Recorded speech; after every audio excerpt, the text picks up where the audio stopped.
بھائی نے سوال کیا کیا بغیر وضو کے قرآن کی تلاوت کر سکتے ہیں؟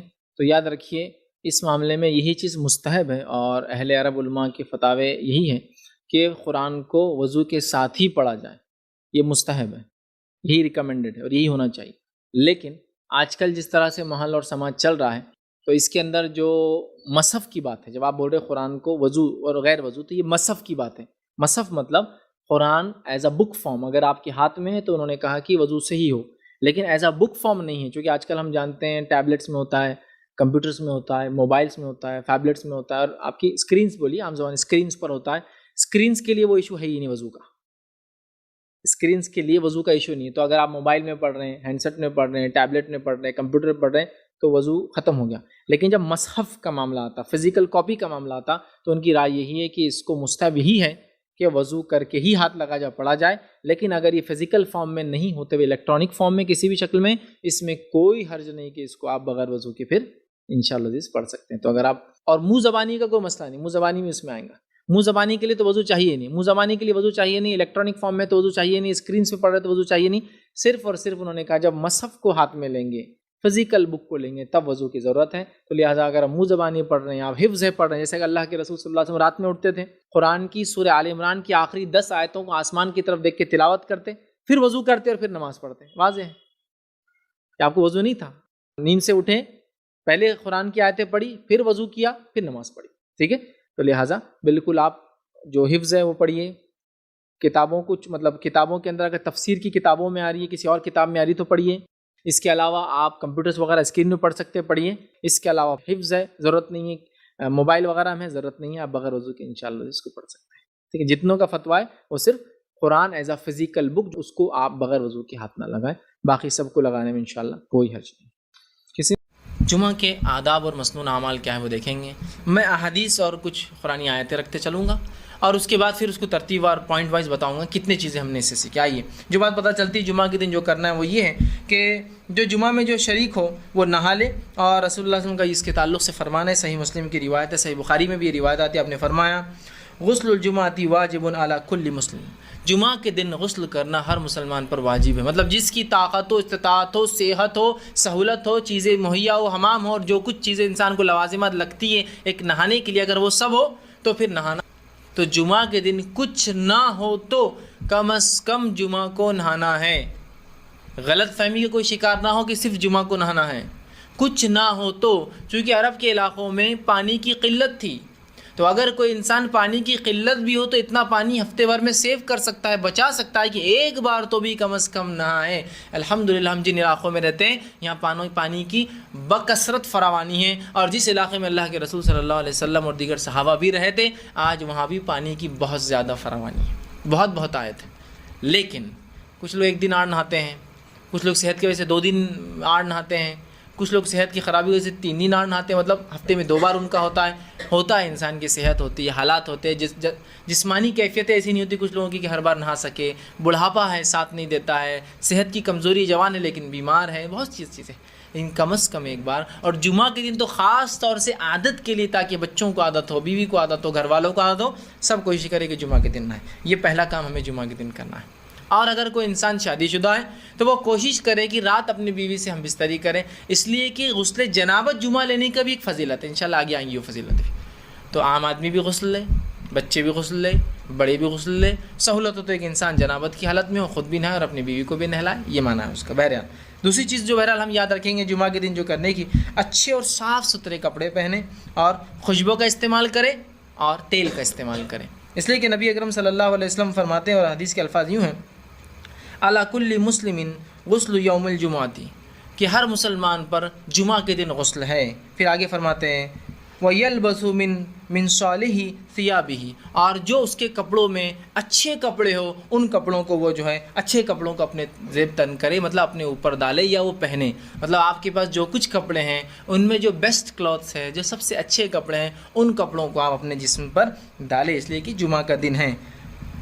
وَإِنْ كَانَ لَهُ طِيبٌ مَسَّ مِنْهُ، اور پھر آگے فرماتے ہیں اور اگر کسی کو اللہ نے خوشبو میسر کی ہے، کہ تو خوشبو بھی اس زمانے میں بہت مشکل ہوتی تھی انسان کے، اور آج بھی بہت سے لوگ نہیں لگا پاتے، تو اگر اللہ نے خوشبو میسر کی ہے تو ضرور پھر خوشبو کو لگائے. ایک روایت میں تیل کے الفاظ بھی آتے ہیں کہ تیل لگائے اور خوشبو لگائے. تو اب جمعہ کا دن ہے، غسل لیا، بس جتنے اچھے کپڑے ان کپڑوں کو آپ ڈالیے، اپنے کپڑوں میں جو اچھے کپڑے ہوں، ٹھیک ہے. اس کے بعد آپ جو ہے خوشبو لگائے، اور اللہ نے میسر کیا ہے تو خوشبو اور تیل کا ضرور جو ہے استعمال کریں. اسی طرح جو باتیں حدیث میں ملتی ہے جمعہ کے دن کرنے کی وہ یہ ہے، آپ فرماتے ہیں جو شخص جمعہ کے دن غسل جنابت کرے، یہی روایت سے میں نے آپ سے کہا کہ جو نکاح شادی شدہ اور سہولت ہو تو وہ جو ہے بستری کرے تاکہ پھر وہ جنوبی اور غسل جنابت کرے. تو حدیث کے الفاظ سنیے، جو شخص جمعہ کے دن غسل جنابت کرے اور پہلے وقت میں ہی چل پڑے، غسل جنابت کیا اور اول وقت میں جمعہ کی کہاں چل پڑا؟ مسجد کی طرف چل پڑے، تو گویا اس نے اللہ کے تقرب کے لیے اللہ کی راہ میں ایک اونٹ قربان کیا، ایک اونٹ ذبح کیا، ایک اونٹ صدقہ کیا، جو کچھ اللہ کے تقرب میں، اللہ کے نزدیک. پھر فرماتے ہیں اور جو دوسرے وقت جائے، مطلب جو اول وقت میں نہیں گیا، سیکنڈ فیز میں گیا، دوسرے وقت میں جائے، تو اسے ایک گائے اللہ کی تقرب میں، اللہ سے قرب حاصل کرنے کے اندر اس نے کیا، ایسا اس کو ثواب ملے گا. پھر آپ نے فرمایا اور جو تیسرے وقت میں جائے، گویا ایک سینگ والا مینڈا، سینگ والے مینڈے کی فضیلت یاد رکھیے، ذبح کا سینگ والا مینڈا اللہ کے تقرب میں اس نے خرچ کیا یا دیا. اس کے بعد فرماتے اور ایسا شخص جو چوتھے وقت میں جائے، بہت ہی قریب خطیب چڑھ گیا، چوتھا وقت بالکل ایک دم نماز سے قریب، چوتھے وقت میں جائے تو اس کی مثال ہے جیسے اس نے ایک مرغی اللہ کی راہ میں قربان کی. اور جو پانچویں وقت میں گیا، دا لاسٹ کمرس جس کو بولیں گے، اس کی مثال ایسی ہے جیسے اس نے ایک مرغی کا انڈا اللہ کی راہ میں قربان کیا یا صدقہ کیا. اور پھر آپ نے فرمایا میں دیا. اور جب امام خطبہ دینے کے لیے آ جاتا ہے، ممبر پر بیٹھ جاتا ہے، تو فرشتے جو دروازوں پر ہوتے ہیں، جو اندر داخل ہونے والوں کے نام لکھتے رہتے ہیں کون کون جمعہ کے لیے آ رہا ہے، وہ رجسٹرز کو بند کر دیتے ہیں اور آ کر خطیب کا تذکیر، جو خطیب نصیحت اور واعظ کرتا ہے، وہ سننے بیٹھ جاتے ہیں. تو گویا کوشش یہ کرنی چاہیے کہ جمعہ کو خطیب کے ممبر پر چڑھنے سے پہلے آنے والا ففتھ ہے کہ تو اس کو انڈے کا ثواب مل رہا. تو ظاہر سی بات ہے اول آنے والا بہت جلدی آ رہا ہے، اذان سے پہلے داخل ہو جا رہا ہے. ہو سکتا ہے دوسرا نمبر اذان کے وقت داخل ہو رہا ہے، تیسرا دوسری اذان کے وقت داخل ہو رہا ہے جو خطیب چڑھ رہا ہے. لیکن یہ تمام لوگ جو ہیں خطیب کے ممبر پہ بیٹھنے سے پہلے آ رہے ہیں. اس کے بعد تو فرشتے اپنے رجسٹرز بند کرتے ہیں اور آ کر واعظ و نصیحت سننے بیٹھ جاتے ہیں جو خطیب دے رہا ہے. سمجھ رہے ہیں بات کو؟ تو کوشش کیجئے جمعہ کے دن جتنی جلدی ہو سکتا ہے ہم چل پڑے، ہے نا. لیکن کیا ہوتا ہے، چیزوں کی اہمیت جب تک سمجھ میں نہیں آتی ہے نا، تو لوگوں کو اول جانا دوم جانا اس کی اہمیت بھی نہیں سمجھتی. ایسا ہوتا ہے نا، واپس نہیں سمجھتی. لیکن اگر کوئی کہہ دے کہ کرکٹ میچ ہے، انٹرنیشنل لیول تو چھوڑ دیجئے، لوکل اسٹیٹ میچ ہے اور میرے پاس کچھ ٹکٹس ہے. اب ٹکٹس ایسے ہے کہ وہ تو ایک اسپیشل وی آئی پی لان ہوتا ہے، اس کے بعد جنرلی اسٹیڈیمس میں نمبرس نہیں ہوتے ہیں، لوگ ترتیب میں بٹھاتے جاتے جیسے لوگ آتے ہیں. تو جو سب سے وہ لائیں گا وہ سب سے نزدیک کی سیٹ پائیں گا اور سب سے نزدیک سے گیم دیکھ سکتا ہے. تو وہاں کیسا اجلت کرتا ہے آدمی کہ جلدی جا کر وہاں بیٹھیں گے تو نزدیک سے دیکھیں گا. کوئی سیلیبریٹی آ رہا ہے، کوئی ایسا شخص جو سٹار ہو، چاہے سپورٹس کے اندر ہو یا فلموں کے اندر فلاں ہو، تو اس کو دیکھنے کے لوگ کیسے آگے کھڑے ہونا پسند کرتے ہیں، اس کے لیے جو ٹکٹ جو قیمتیں ہوں، ہے نا، اول، کیونکہ اس کو اہمیت دی جا رہی ہے. میں یہ کہنا چاہ رہا ہوں جمعہ کی بھی اہمیت سمجھیے، اس کو اہمیت دیجیے کہ آج تو جلدی جانا ہے، دوسروں سے آگے پہنچنا ہے، ممبر سے نزدیک بیٹھنا ہے، خطیب کے نزدیک بیٹھنا ہے تاکہ وہ دکھے مجھے، اس کو میں غور سے سنوں. بہت اہم ہے یاد رکھیے. تو کتنی باتیں آ گئی اس حدیث کے اندر. جنابت کا غسل لے، جلدی جائے، 5 وقت بتا دیے گئے. پہلے وقت میں جانے والا اونٹ کی قربانی کے برابر ثواب، گائے کی قربانی کے ثواب، مینڈے کی قربانی کا ثواب، مرغی، اور پھر انڈے کا آخری. اور اس کے بعد تو پھر رجسٹر کلوز ہے، فرشتے جا کر سنتے بیٹھ جاتے ہیں جو خطیب واعظ و نصیحت کرتا ہے. اسی طرح جو ہم کو جمعہ میں کیے جانے والے اعمال کے تعلق سے پتہ چلتا ہے وہ یہ کہ مسجد میں داخل ہونے کے بعد جتنی نوافل آسانی سے ہو سکیں اتنے پڑھیں. اس لیے کہ نبی اکرم صلی اللہ علیہ وسلم نے اس کا حکم دیا.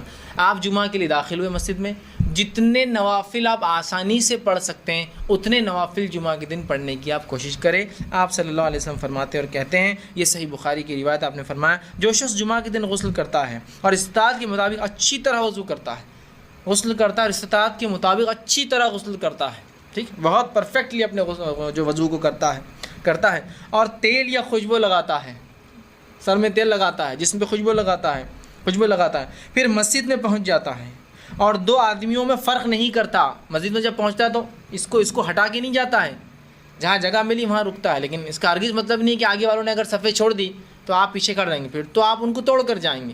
لیکن آگے فل ہونے کے بعد بھی کچھ لوگ جاتے ہیں، ان کو منع کیا گیا ہے. ٹھیک، صف بندی کی آداب یہی، پہلا آنے والا پہلا بیٹھیں گا، دوسرا آنے والا پھر ترتیب میں ہوں گا. ٹھیک، ہاں بس دینی مجالس میں الٹا ہوتا ہے، لوگ پیچھے سے بھرتے ہیں، دنیا مجالس آگے سے بھرتی ہے. کھانے میں آپ پیچھے رہنا چاہتے ہیں آگے رہنا چاہتے ہیں؟ دعوت میں اگر دروازہ کھل رہا ہے تو آپ پیچھے رہنا چاہتے ہیں آگے رہنا چاہتے ہیں؟ آگے. لیکن دینی مجلس میں اگر کوئی دروازہ کھول رہا ہے تو آ رہا ہوں. اور جمعہ کے دن تو جب دوسری اذان کے بعد وآخر دعوانا ان الحمد للہ رب العالمین بولتے دکان چھوڑ کے بھاگتے آتا ہوں. چونکہ آپ میں معلوم ہو گیا آپ خطیب ختم کیا، اب جماعت کھڑی ہونے والی ہے، اور اتنے 10-15 سیکنڈ میں پہنچ جاتا ہوں. دینی مجالس میں پیچھے رہنا چاہتے ہیں، دنیائی مجالس میں آگے. منسٹر آ رہا ہے، آگے رہنا چاہتے ہیں پیچھے رہنا چاہتے ہیں؟ آگے رہنا چاہتے ہیں. آپ کو عالم دین آ رہے ہیں، تم مل لو میرے کو کیا ضرورت ہے نا. یہ لوگ ویسے ہی بور کرتے ہیں، عالم دین یہ بتاتے وہ بتاتے، ان سے ملنے کے لیے سمجھ رہے آپ. تو ہم نے دین کو سیکنڈ دیکھیے، ہم نے انکانشیسلی بولیے سمجھداری سے یا غیر سمجھی طور سے دین کو دوسرا تیسرا پتہ نہیں کیا درجہ دے دیا، جبکہ سب سے اول ہونا چاہیے تھا.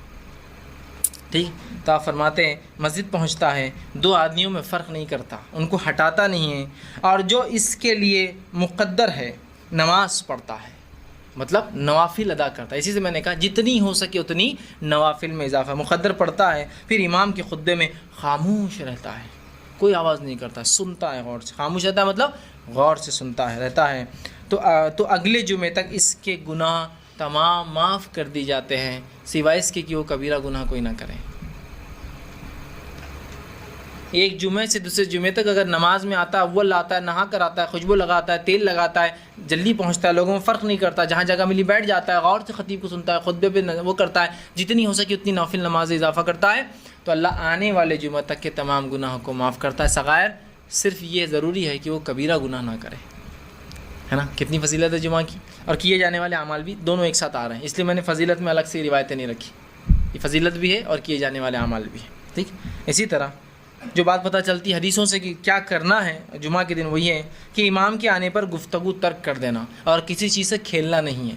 مطلب امام آ رہا ہے تو انسان بیٹھتا ہے، کبھی کوئی بات ہو جاتی ہے کہ یہ کر لو، کچھ ہوتا ہے ایسا، کبھی خالی وقت ہے، جلدی پہنچ گئے نا. جماعت ہے سمجھ لیجیے جمعہ کی کھڑی تو 1:15 بجے، اور کوئی انسان 12 بجے پہنچ جائے جبکہ ابھی اذان بھی نہیں ہوئی دوسری، تو وہ بیٹھ سکتا ہے، بات کر سکتا ہے، کوئی چیز ضروری اگر اس کو سمجھتا ہے، کسی کو بات نصیحت کر دے کچھ بیٹھے بیٹھے. لیکن اب خطیب آ گیا تو بالکل خاموش، اور خطیب جب آ گیا اور ممبر پر پہنچ گیا تو خاموشی اختیار کرنا. آپ فرماتے اور کہتے ہیں، یہ صحیح مسلم کی روایت ہے، آپ فرماتے اور کہتے ہیں اذا قلت لصاحبك یوم الجمعۃ والامام یخطب انصت فقط لغوت. اگر تو نے مطلب اتنا خاموش رہنا ہے کہ اگر تو نے جب امام آ جائے ممبر پر اور خطبہ دے اور اپنے بھائی سے یہ کہا خاموش رہو، تو تو نے لغو کام کیا، تو نے اپنے جمعہ کو ضائع کر دیا. اب آپ کہیں گے یہ کیسی بات ہے کہ ایک آدمی دوسرے آدمی کو کہہ رہا ہے خاموش رہو، تو اس میں کیا غلطی ہے؟ اس میں بڑی حکمت ہے، بڑی حکمت ہے. ایک آدمی مسجد میں آ کے نیوسنس کریٹ کر رہا ہے، کچھ بھی باتیں کر رہا ہے نا، لیکن اس کی آواز ایک آدمی کی ہے. اب اگر پوری مسجد بولیں گے تو پھر کیا ہوگا؟ پوری مسجد نیوسنس کریٹ کرنا شروع کر دیں گے.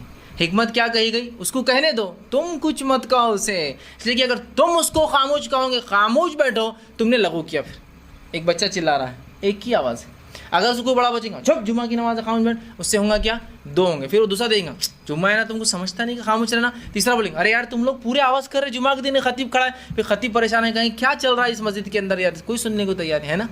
تو کیسی حکمت ہے کہ کوئی کسی کچھ نہ کہے، آٹومیٹک سب خاموش ہو جائے. کوئی آواز کر رہا ہے کرنے دیجیے، آپ خاموش رہیے، آپ کی خاموشی اس کے لیے دلیل ہے خاموش ہونے کی. تو اتنا جمعہ کا ادب ہے اور اتنا خطیب کی خطبہ دیتے وقت خاموش رہنا ہے کہ آپ کسی کو اس کی غلطی پر ٹوک بھی نہیں سکتے، یا اس کو یہ بھی نہیں کہہ سکتے تم خاموش بیٹھو، اس لیے کہ تمہارا یہ بولنے سے پوری مسجد ڈسٹرب ہونے والی. خاموش رہو. تو تم نے بھی لغو کیا، اور آگے روایت میں آئیں گا جس نے لغو کیا جمعہ کے دن اس کی جمعہ نہیں ہوتی. پھر کتنی اہم بات ہے نا. بالکل آواز نہیں کرنا ہے، خاموشی سے بیٹھنا ہے، ٹھیک، اور کسی قسم کی چیزوں سے کھیلنا نہیں. ایک روایت میں فرمایا جو جمعہ کے دن نماز کے لیے آئے اور کنکریوں سے کھیلے، کیونکہ اس زمانے مسجد نبوی ریت تھی، اس میں ریت تو کنکری ہوتی ہے اس کے اندر، کنکریوں سے کھیلے، اس نے لغو کیا، اور جس نے لغو کیا اس کا جمعہ نہیں. اب آج کے زمانے میں چٹائی سے کھیل سکتے ہیں، ہے نا، کچھ بھی مطلب نماز کا وقت ہے اور کچھ بھی پتہ نہیں عجیب و غریب لوگ جو حرکتیں کرتے رہتے ہیں. رجسی کوئی انتہا نہیں. تو یہ لغویات ہے، یاد رکھیے. ایک مرتبہ ایک مسجد میں نے دیکھا کہ اے سی چل رہا تھا اور اے سی نیچے سے کالمز میں سے ہوا آ رہی ہے اس کے اندر. تو ایک جناب وہ نماز خطبہ خطیب دے رہا ہے اور وہاں کھیل رہے، ہوا اتنی اچھا ہے، دستی سکھا رہے ہیں، پھر اس پہ کھیل رہے ہیں، وہ دستی اڑ کر اوپر آ رہی ہے، اس کو وہ کر رہے ہیں. پھر ان کے بچے نے بھی دیکھ لیا، اس نے بھی ٹیشو پیپر لا کے اندر ڈال رہا ہوا، ہوا نکل کے آ رہی ہے اسے. یہ بھی لغو ہے. شطرنجیوں سے کھیلنا لغو ہے نا. اسی طرح کنکریاں اگر آپ کسی میدان میں پڑے تو لغو ہے. کسی چیز کو بیٹھے بیٹھے آپ بس کوریدتے رہتے، یہ سب لغو ہے. مطلب یہ کہ کانشیسلی یا انکانشیسلی خطبہ سننا ہے، تم کہیں بھی اپنے ہاؤ باؤ ہاتھ پیر کہیں بھی نہ ہو، پورا کانسنٹریٹ خطیب کی طرف. اور ظاہر سی بات ہے جب کوئی چیز سے انسان کھیلے گا تو اس کا تھوڑی کانسنٹریشن ادھر رہے گا، ہے نا.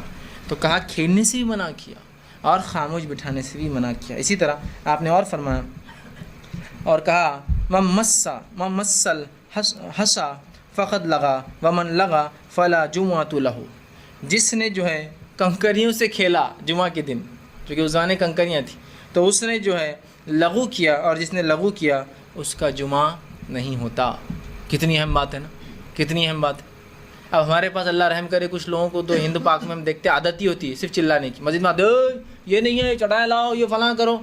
آپ کر سکتے جمعہ میں، چٹائی میں کمی ہے، آواز برابر نہیں آ رہی، لیکن یہ بالکل خاموشی سے آپ جائیں گے، چٹائی لائیں گے، بچھائیں گے. چونکہ ضروری ہے، باہر گرمی ہے، دھوپ کی شدت ہے، آدمی نیچے نہیں بیٹھ سکتا، لیکن چلانا، چیخنا، پورا مینجمنٹ اپنی جو ہے پورا جس کو کہیں گے لیڈرشپ دکھانا شروع کر. جمعہ چل رہا اور لیڈرشپ چل رہی ان کی ادھر، یہ بچھاؤ، سمجھتا نہیں کہ ہمارے اتنے لوگ آتے ہیں مسجد میں، یہ ان کا اپنا چلتے رہتا.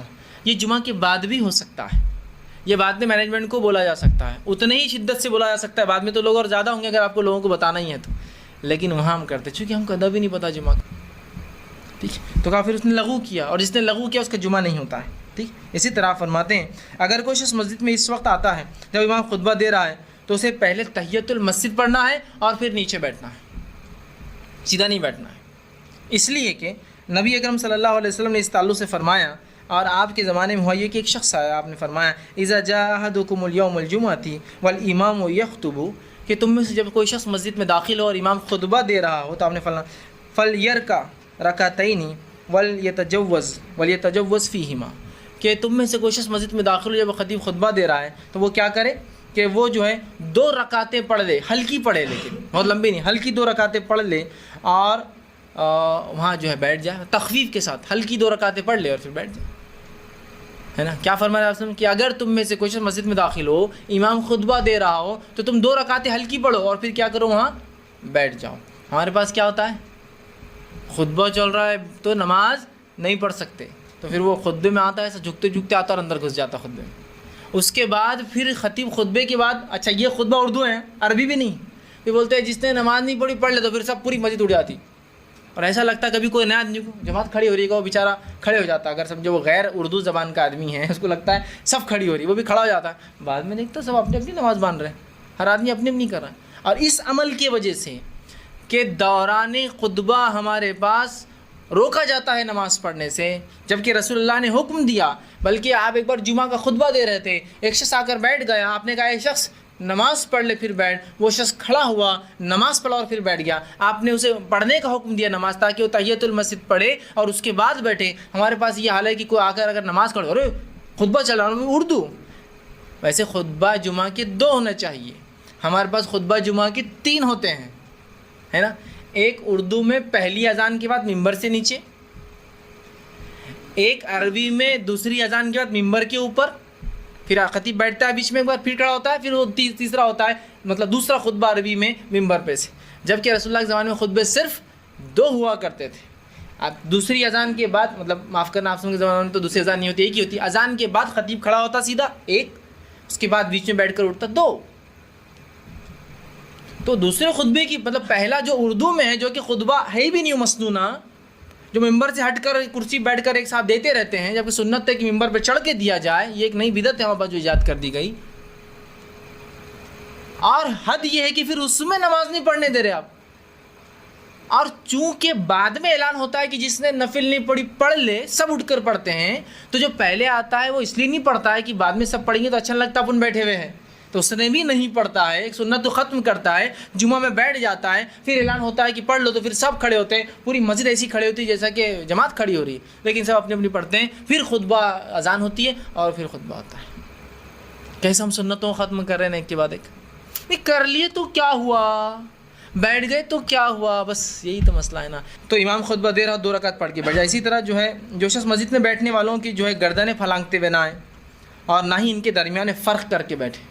اس لیے کہ آپ کے زمانے میں ایک شخص جمعہ کے لیے آیا اور گردنیں پھلانگتے ہوئے وہ اوپر سے پیر ڈالتے ہوئے آنے لگا. آپ نے فرمایا اور کہا اجلس فقط ازیت, بیٹھ جا, تو نے تکلیف دی لوگوں کو, اور وہ بیٹھ گیا کیونکہ تکلیف دینے والی بات ہے. ٹھیک. اسی طرح جو ہے جمعہ کی اذان کے بعد خرید و فروخت کرنا یاد رکھیے حرام ہے, دکانیں بند کرنا. اس لیے کہ اللہ نے کہا سورہ جمعہ کی آیت نمبر 9 کے اندر کہ یا ایھا الذین آمنوا اذا نودی للصلاۃ من یوم الجمعۃ فاسعوا الی ذکر اللہ وذروا البیع, جب تم اے لوگو ایمان لانے والو اذان سن لو جمعہ کی تو اللہ کے ذکر کی طرف دوڑو, نماز کی طرف دوڑو, خطبہ سننے کے لیے دوڑو اور اپنے تجارت کو بند کر دو. تجارت بند کرنا یہ کرنا حرام ہے اور بند کرنا واجب ہے ہم پہ. اسی طرح جمعے کے ادب فضیلت اور جو چیز ہم کو کرنا وہ یہ کہ جمعہ کے رات اور دن سورہ کہف پڑھنا چاہیے کبھی بھی جب بھی موقع ملے. رات اور دن سے مراد جمعرات, ہاں بات چونکہ وہ جمعرات جمعے کی رات کو بولتے ہیں جمعرات, اور جمعہ کا دن, اور رات پہلے آتی اسلام میں دن بعد میں. تو جمعرات جب گزر جاتا ہے اس کی جو رات آتی ہے وہ ہوتی جمعے کی رات اور دن. تو سورہ کہف ان میں سے کبھی نہ کبھی پڑھنا چاہیے. اس لیے کہ آپ نے فرمایا اور کہا,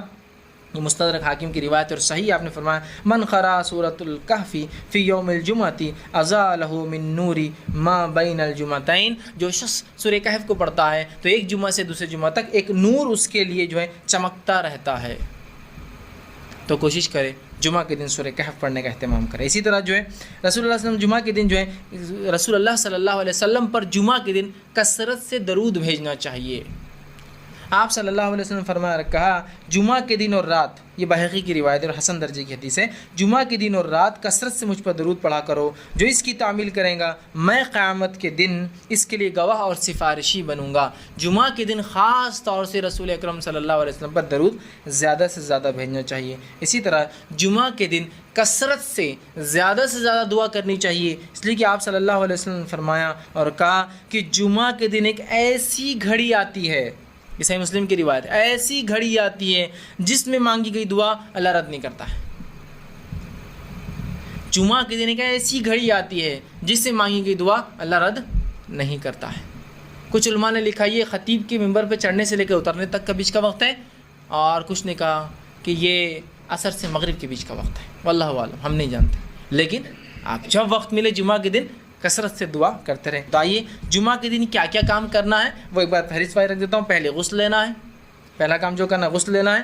ہو سکے تو غسل جنابت لیا جائے, ٹھیک, بیوی سے ہم بستری کی جا رہا تو غسل لینا ہے یا غسل جنابت لینا ہے. دوسرا کام جو ہے اچھے کپڑے پہننا ہے جو کچھ میسر ہو. تیسرا کام خوشبو لگانا ہے اللہ نے دیا تو. چوتھا کام جو ہے تیل لگانا ہے, اللہ رب العزت نے استطاعت دی ہے تو. پانچواں کام جو ہے وہ یہ ہے کہ جنوبی ہونا, اللہ اگر جنابت میں اگر لیتا تو اچھی بات ہے. چھٹی چیز یہ خطبے سے پہلے مسجد میں آنا, یہ بڑا افضل ہے. ساتویں چیز یہ کہ جمعہ سے پہلے جو ہے جتنی ہو سکتی اتنی نوافل کا اہتمام کریں. آٹھویں چیز جو ہے خاموشی کے ساتھ خطیب کا خطبہ سنیں, اس سے نزدیک بیٹھے, اس کی طرف دیکھتے رہیں. اسی طرح 2 آدمیوں کے بیچ میں جو ہے نویں چیز فرق نہیں کرنا ہے یا ان کے بیچ میں نہیں بیٹھنا ہے.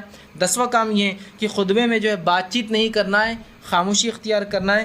اسی طرح جو ہے 11ویں چیز خطبے میں کسی سے کھیلنا نہیں ہے, بالکل سکون کے ساتھ جو ہے خطبہ سننا ہے. 12ویں چیز جو ہے تحیۃ المسجد پڑھ کر خطبے میں اگر بیٹھنا ہے, چاہے خطیب خطبہ کیوں نہ دے رہا ہو جمعہ کا. 13ویں چیز یہ ہے کہ جمعہ کے دن اذان کے بعد خرید و فروخت کرنا یہ حرام ہے, اس سے ہم کو اجتناب کرنا ہے. 14ویں چیز یہ ہے کہ سورہ کہف کو پڑھنے کی ہم کوشش کریں, مطلب جمعہ کی رات اور دن ملا کے کبھی بھی جب بھی موقع ملے. 15ویں چیز یہ کہ رسول اکرم صلی اللہ علیہ وسلم کثرت سے درود بھیجنے کی کوشش کریں.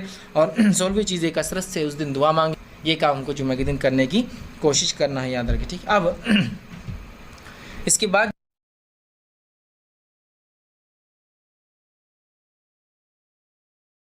اور آج کا میرا ٹاپک ہوگا ہمارے محلے اور نوجوان.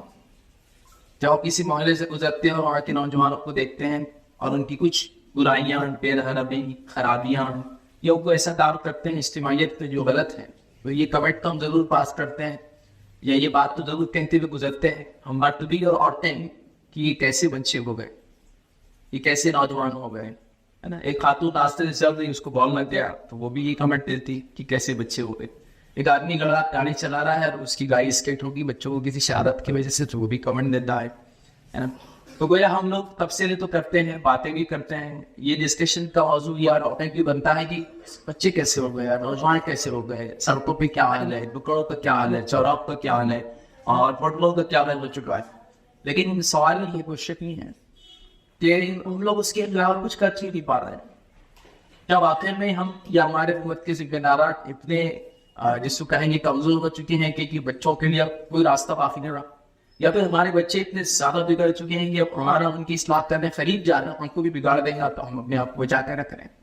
ایسا تو کوئی ماحول نہیں, لیکن پریکٹیکلی ہم کو آگے آنے کی کچھ نہ کچھ کرنے کی ضرورت ہے. جہاں تک گھروں کے ماحول کی بات ہے, گھر کے اندر کی بات ہے, تو گھر میں بچوں کی اچھی تربیت کی جاتی ہے, اور گھر کے اندر یہ دیکھا بھی جاتا ہے کہ بچے بہت اچھا پی ایف کرتے ہیں. گھر میں ہوں گے تو آپ سے بات کریں گے, گھر میں ہوں گے تو لڑائی جھگڑا کی ہوں گا, لیکن جب وہ اجتماعیت میں جمع ہوتے ہیں, یا محلے کے کارنر پہ جمع ہوتے ہیں, یا پھر چوراہوں میں جمع ہوتے ہیں, یا پھر ایک سال میں کسی مجلس یا محفل میں آپ کو نظر آتے ہیں, تب آپ ایک دن کی پیار روی اختیار کر چکے ہیں. مطلب گھر کے اندر تو کوئی تیز ہنسے گا بھی نہیں, لیکن راستوں میں نہیں اتنے تیز ہنسیں گے کہ 2 مہینے دور تک آواز جائے ہنسے گی. تو یہاں پرابلم ہوتی ہے. مطلب سمجھ پہ یہ آتا ہے کہ جب یہ اجتماعیت میں جمع ہو جاتے ہیں تو گڑبڑ ہوتی ہے. انفرادیت میں گھروں کے اعتبار سے تو ہر آدمی اپنے بچے کی تربیت کر رہا ہے کہ بڑے اچھی بات کرنا, بڑوں کی عزت کرنا, لوگوں کا لحاظ رکھنا, راستے پہ تکلیف نہیں کرنا, ساری چیزیں ہونے گی. تو کہیں نہ کہیں ضروری ہے کہ ہمارے ماحولوں کے تحت کوئی ایسا سسٹم بنائیں, کچھ ایسی چیزیں کریں جن چیزوں کے تحت ہم انجوائے اپنے نوجوانوں کو بے سے بچائیں. پہلی چیز نبی اکرم صلی اللہ علیہ وسلم کی زندگی کا اگر مطالعہ کریں تو نبی اکرم صلی اللہ علیہ وسلم کا یگسٹر سے, کڈس سے, چھوٹے بچوں سے اور نوجوانوں سے بہت اچھا رشتہ تھا, بہت گہرا تعلق تھا.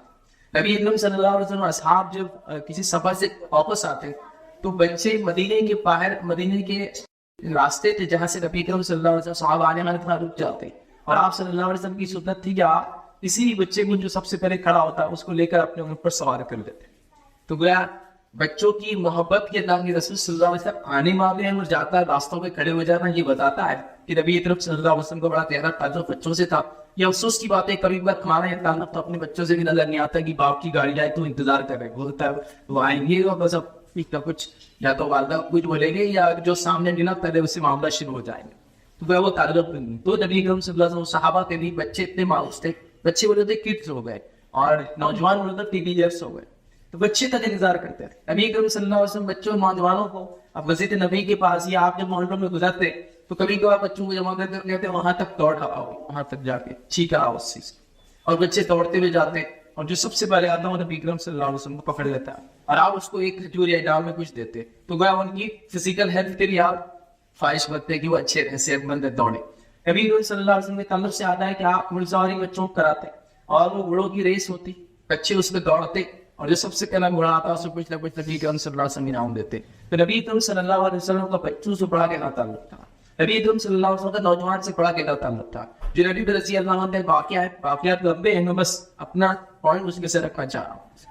یہ جو ہے حبشی تھے, غلام تھے اور ایتھوپین نسل رائے تھے. نبی اکرم صلی اللہ علیہ وسلم کا ایک بار میں نے ان کو آپ نے بازار پہ دیکھا اور آپ صلی اللہ علیہ وسلم پیچھے سے تھے اور جا کر ان کے دونوں آنکھوں پر ہاتھ رکھ لیا. جب دونوں آنکھوں پر ہاتھ رکھ لیا تو پریشان میں کون ہوا, اور اللہ کے رسول صلی اللہ علیہ وسلم کی آواز آ رہی, کون ہے مجھ سے بھی بیان خریدے گا. جب پتا چلا کہ اللہ کے رسول صلی اللہ علیہ وسلم پیچھے ہیں تو آپ ریلیکس ہو گئے اور اپنا پورا جسم اللہ کے رسول صلی اللہ علیہ وسلم کے سینے سے لگا دیا. تو وہ نوجوان ان کے ایشوز کیسی چل رہی, مطلب ان کا وغیرہ میں کیا معاملہ ہے اور ان کے مسائل نکاح میں کیا.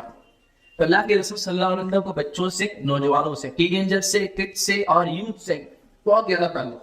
یہ افسوس کی بات ہے کہ ہمارے محلوں میں, ہمارے سماج میں, ہماری مساجد میں ہمارے ذمہ داروں کا بچوں سے کوئی نہیں. ارے تو دور رکھو, بڑے دل رکھو, پیچھے جا کے بیٹھ گیا, ان کو ہم سے نزدیک بنا رہے تو یار یہ بچے ہیں, یہ تماشے ہے بس. تو میں اپنے بچوں کو بھی ساتھ نہیں رکھتا, تو میں دوسروں کے بچوں کو میں کیسے برداشت کروں. تو یہ ہم لوگوں کا ہاتھ چھوٹا بچوں کے معاملے میں. پھر ہم کہہ رہے ہیں کہ محلے کے بچے کیوں بگڑ جا رہے ہیں. بچوں کے اندر نشے کی عادت, چوری کی عادت, سگاری کی عادت, شیر خانی کی عادت, لوگوں کو تکلیف دینے کی عادت, این نمبر آف ایشوز. مطلب اس کی لسٹ بنا سکتے ہیں کیا کیا ہو رہا ہے. لوگوں سے بدتمیزی تو سب ہو رہا ہے. تو مسئلہ یہ ہے کہ ہمارے تعلقات بچوں سے نہیں بنے ہوئے, ایسے بننا چاہیے. یہ ہمارے لیے ضروری ہے کہ اگلی نسلوں کو اگر ہم اسلام کے اعتبار سے پروان چڑھانا چاہتے ہیں, ہم یہ چاہتے ہیں کہ وہ نسلیں ہو جن کو دیکھ کر ہماری آنکھوں میں ٹھنڈا پیدا ہو, دیکھ کر خوشی ہو کہ واہ واہ یہ نوجوان بچے کچھ کریں گے انشاءاللہ. وہ نہیں ہو رہا ہے اور پریشان ہو رہے ہیں, بلکہ وہ چھپ اور پھٹک رہے ہیں ہماری آنکھوں میں. بچے کیوں ہو رہا ہے؟ اس لیے کہ ہم نے اپنا کام چھوڑ دیا. گھروں میں ہو رہی ہے تربیت, لیکن جب ہم جمع ہونے وہاں تربیت کرنے کی ضرورت ہے. اس لیے میں نے آج کا ٹاپک دیا ہوں ہمارے محلے اور نوجوان.